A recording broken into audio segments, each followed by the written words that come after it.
တရိษံလေးတွေရဲ့ဦးမျိုးစရာအခိုက်အတန့်များဟေ့တရိษံချစ်သူများခင်ဗျာ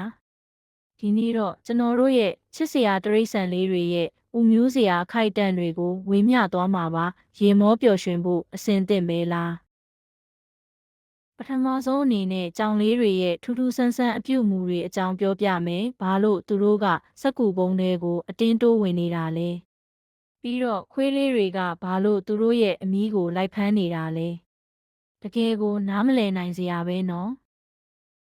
နောက်တစ်ခုကသူတို့ရဲ့အစားအသောက်စားတောက်ပုံတွေပဲကြောင်လေးတွေကအစားစားရင်နှက်ခမ်းမွေးတွေပေးပွားနေတာတကယ်ကိုချစ်စရာကောင်းတယ်ခွေးလေးတွေကလည်းအစာကိုမျိုးချတာမြန်လိုက်တာဆိုတာလေစင်နာမောင်းတိုက်နေသလိုပဲ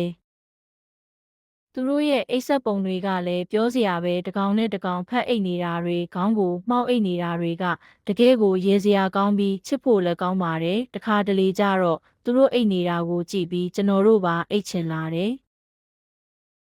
ဒါတွေကတော့ကျွန်တော်တို့ရဲ့ချစ်စရာတရိษံလေးတွေရဲ့ဦးမျိုးစရာခိုက်တန့်တွေတဲကတချို့ပါပဲသူတို့လေးတွေကကျွန်တော်တို့ကိုအမြဲပျော်ရွှင်စေပြီးရင်မောစေပါတယ်နောက်လဲဒီလိုဗီဒီယိုလေးတွေကြည့်ဖို့စောင့်မျှော်နေပါအောင်တော့ဘိုင်ဘိုင်